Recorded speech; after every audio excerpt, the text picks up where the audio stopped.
वेद के ना होने के कारण ही सभी देवगण दुर्बल और क्षीण पड़ते जा रहे हैं। अब केवल माँ ही दुर्गमासुर का वध कर सकती है। किंतु क्या गणेश? किंतु भैया, माँ के हाथों दुष्ट दुर्गमासुर का वध तब तक संभव नहीं जब तक माँ और पिताश्री की भेंट ना हो जाए। माँ आज भी अपलक पीड़ा युक्त पिताश्री के काशी लौटने की प्रतीक्षा में है।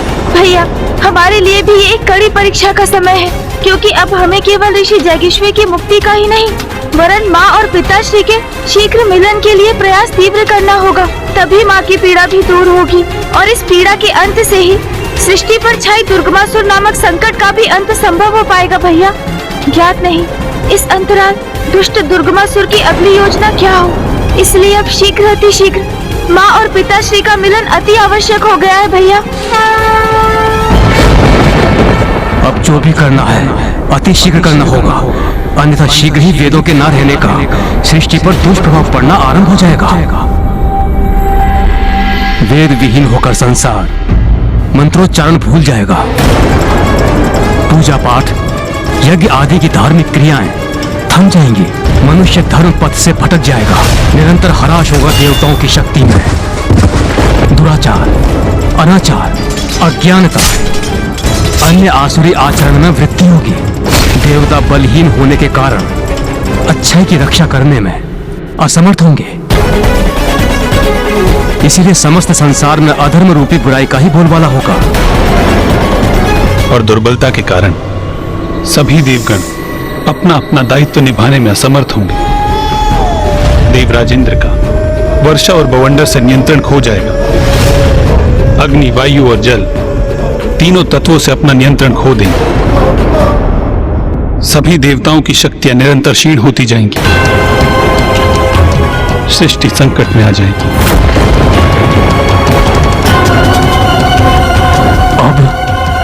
अब क्या हुआ भूपा जी? जिनकी पवित्रता अक्षुण है, संसार का समस्त ज्ञान जिनमें समाहित है, वो वेद की देवी अब एक असुर दुर्गमासुर के वश में है। ये विचार मुझे अत्यंत व्याकुल कर रहा है।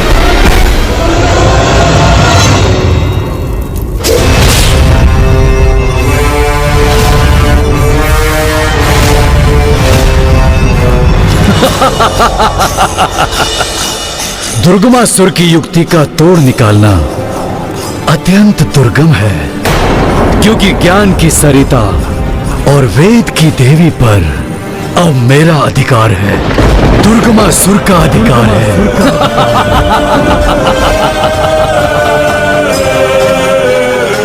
अब इन्हें ऐसे स्थान पर स्थित करूंगा जहां हम असुरों के सिवाय किसी का भी पहुंचना कठिन है।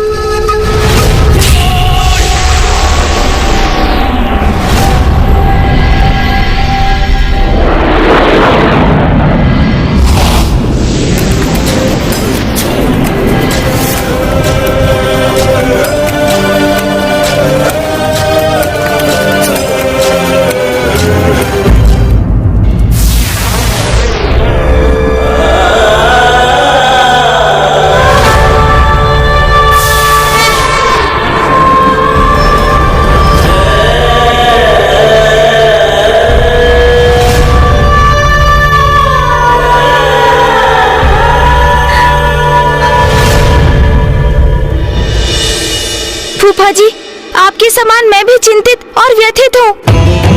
वेद माता का हरण कर ले गया दुष्ट दुर्गमासुर। इसकी तो कल्पना भी हमारे लिए अपार वेदना का कारण है।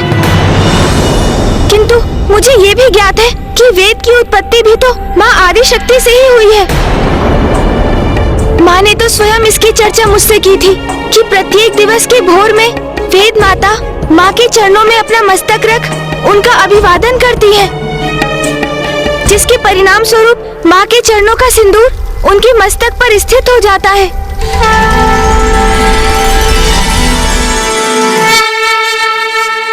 अवश्य वेद माता भी अपनी सुरक्षा के लिए माँ से गुहार कर रही होंगी। माता, इस सृष्टि की रक्षा के लिए मुझे ससुर से मुक्त कराइए माता।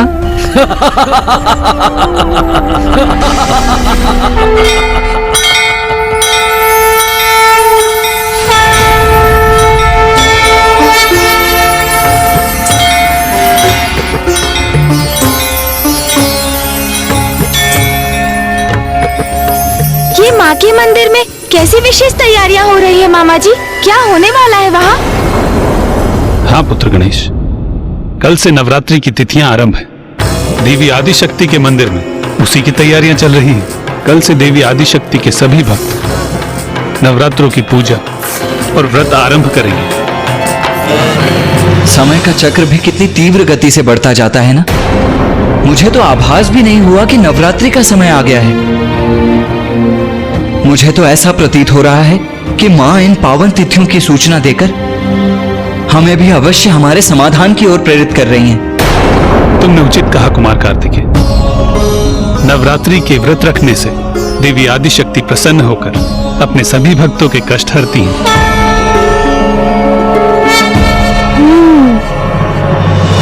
और हमारे संकटों का निवारण तो माँ के द्वारा ही संभव है, इसलिए हम भी नवरात्रि के व्रत और पूजन करेंगे।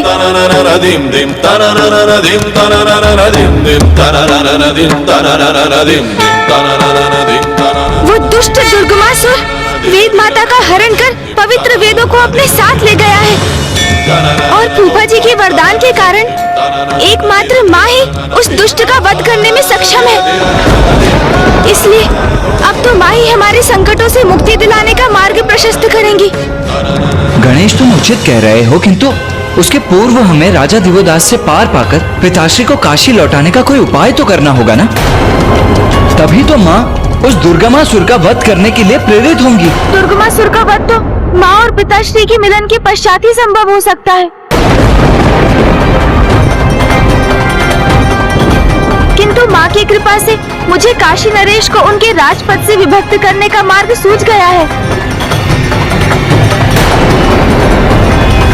और जिसके लिए अब हमें अविलंब काशी जाना होगा।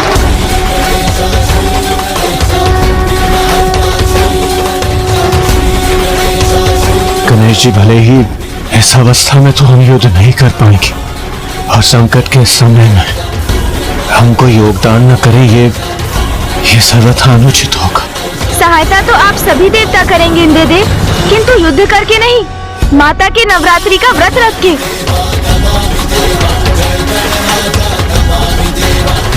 और आप सभी ये व्रत यहाँ मंदार पर्वत पर रहकर ही करेंगे।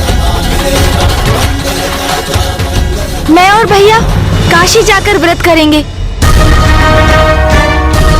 क्योंकि राजा दिवोदास को बिना आहत किए एवं उन्हें कोई कष्ट पहुंचाए बिना काशी के राजपद को उनसे मुक्त करने का उपाय तो काशी जाकर ही करना होगा हमें।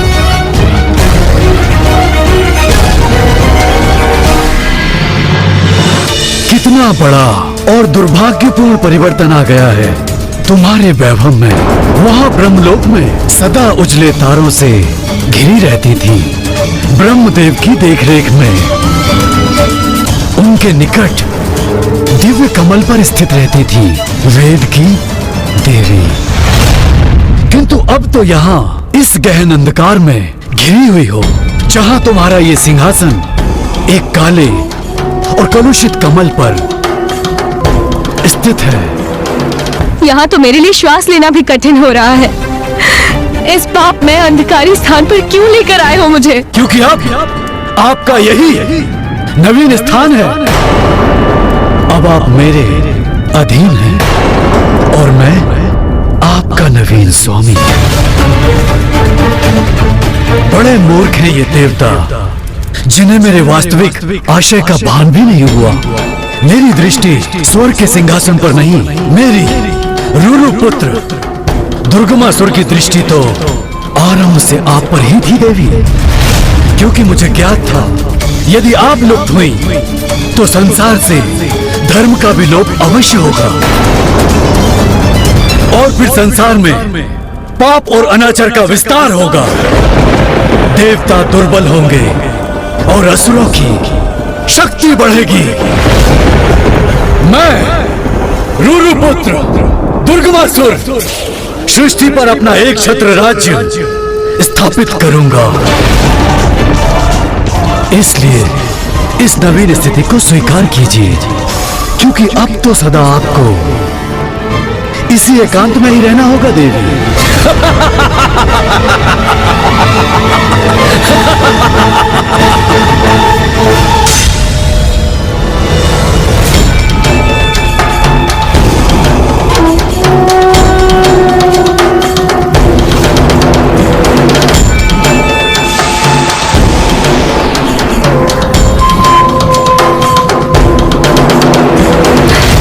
माँ आदिशक्ति, रक्षा कीजिए माता, रक्षा कीजिए।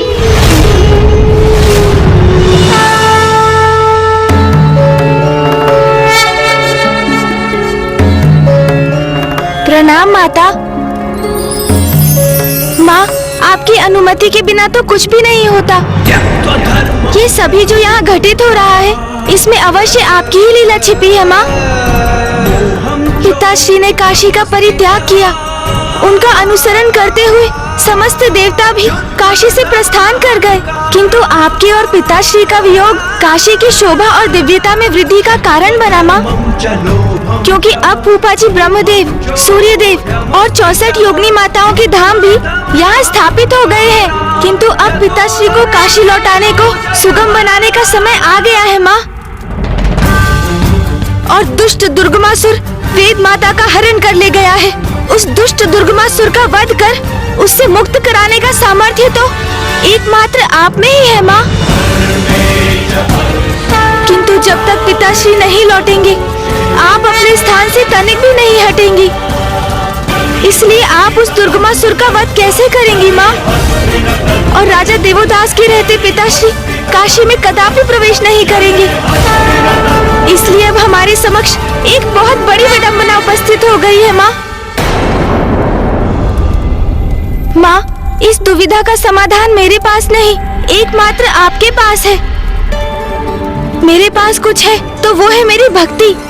भैया, मैं और समस्त देवता अपनी भक्ति से ही प्रयास करेंगे माँ। हम सभी नवरात्रि के व्रत और पूजन करेंगे, और मुझे विश्वास है कि हमारी भक्ति के परिणाम स्वरूप आप हमारा मार्गदर्शन अवश्य करेंगी माँ। हमें उचित समाधान सुझाएंगी आप। इसलिए हमें आशीर्वाद दीजिए माता कि हम ये पूजा और व्रत समर्पण और भक्ति भाव से संपन्न कर सके। हमें आशीर्वाद दीजिए माता। पुत्र गणेश, मेरा आशीर्वाद तो सदैव तुम्हारे साथ है, और मुझे ज्ञात है कि अपनी भक्ति और युक्ति से तुम कोई न कोई मार्ग अवश्य ढूंढ लोगे। प्रणाम माता।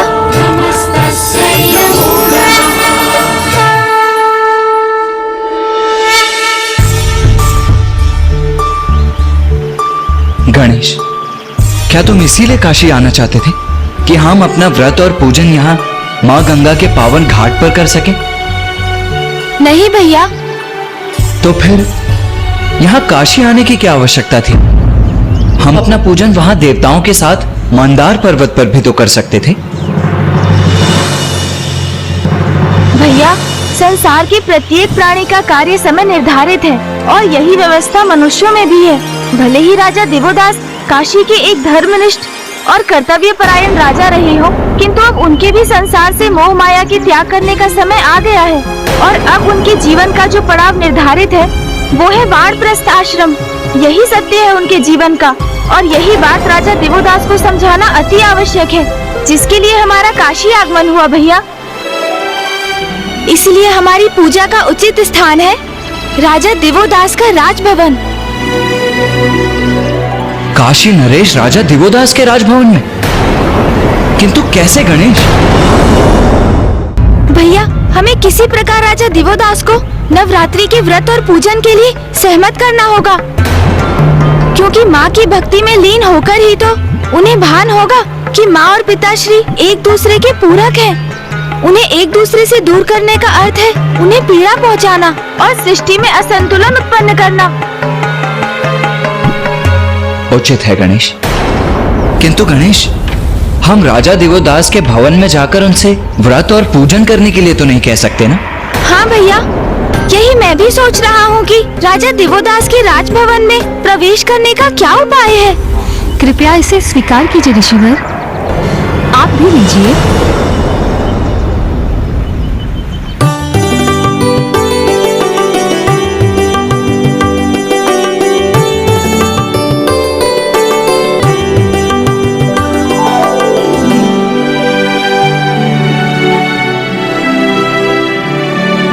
गणेश, वो स्त्री जो वहां दरिद्र ब्राह्मणों को फल और वस्त्र दान कर रही है, वो तो काशी की महारानी प्रतीत हो रही है। आपने उचित समझा कुमार कार्तिकेय, वो स्त्री महारानी सरला ही है, राजा देवदास की पत्नी। अपने पति के समान वो भी बहुत नेक और धार्मिक स्त्री है। इसलिए यदि आप दोनों राजभवन में प्रवेश करने के इच्छुक हैं, तो महारानी सरला के माध्यम से ये अवश्य संभव है। हमें हमारा मार्गदर्शन करने के लिए आपको कोटि कोटि धन्यवाद माता। मैं आप दोनों की जो भी सहायता कर सकती हूँ वो अवश्य करूँगी। बस आप दोनों किसी भी प्रकार महादेव को काशी लौटाने का मार्ग ढूंढिए। महादेव की अनुपस्थिति में काशी अपूर्ण है और हम सभी नहीं, माँ आदिशक्ति भी अत्यंत व्यथित है। हमें सफलता का आशीर्वाद दीजिए माता। कल्याण हो।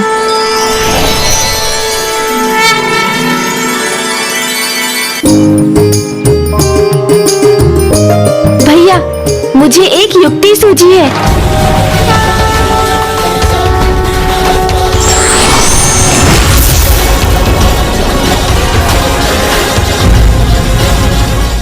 गणेश, ये क्या कर रहे हो तुम?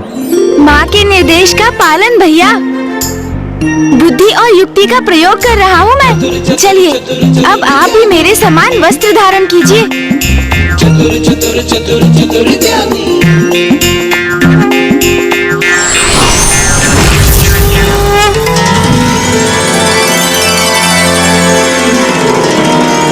गणेश, वेशभूषा तो हमने धारण कर ली, किंतु आप राजा दिवोदास के भवन में प्रवेश कैसे करेंगे? मेरे पास उसके लिए एक योजना है भैया, बस आपको उसका अनुसरण करना होगा। तुमने तो मात्र भिन्न वस्त्र धारण किए, भिन्न भेष कहाँ धारण किया है? हो तो तुम अब भी गणेश ही ना? भैया, आप प्रश्न बहुत करते हैं। आपको तो मैं अपने स्वाभाविक रूप में ही दिखाई दूंगा,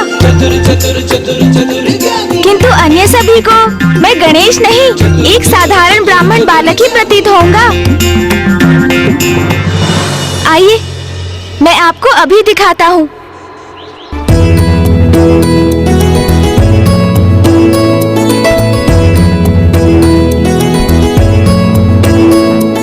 कल्याण हो माता।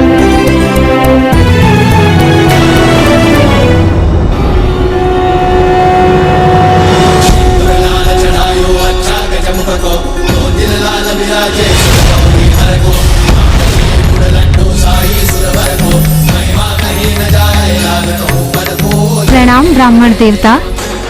कल्याण हो माता।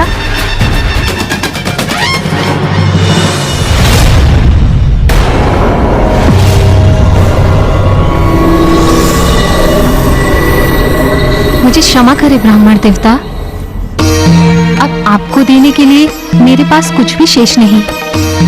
माता, हम आपसे यहाँ पर दक्षिणा प्राप्त करने नहीं आए हैं।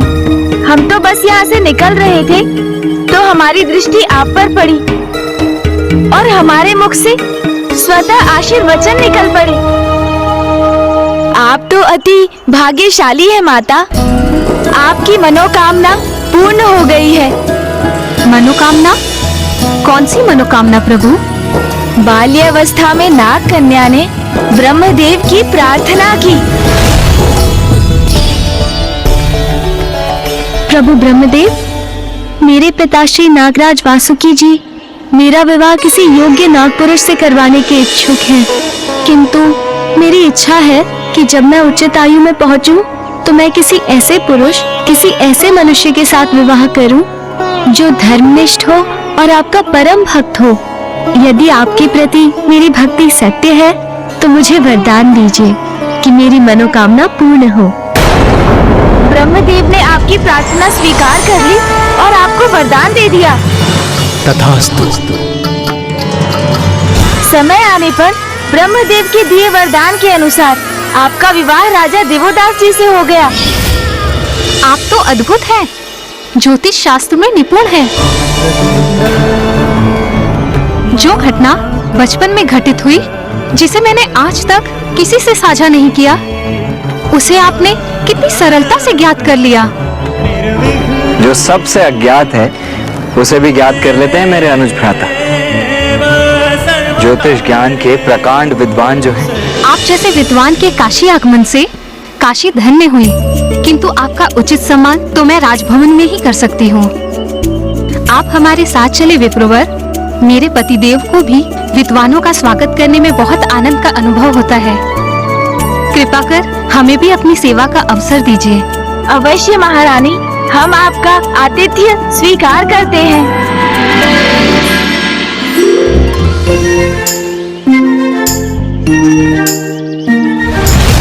अब मैं राजा देवोदास के समक्ष जो कुछ भी कहने वाला हूँ, वो राजा देवोदास के मन को परिवर्तित कर देगा और यही परिवर्तन माता और पिताश्री के भेंट का कारण बनकर दुर्गमासुर के अंत का कारण बनेगा। पुस्तक का ज्ञान यदि जीवन में आत्मसात ना किया जाए तो उसका साथ में होने का कोई लाभ नहीं, अपितु व्यक्ति और अंधकार में खो सकता है।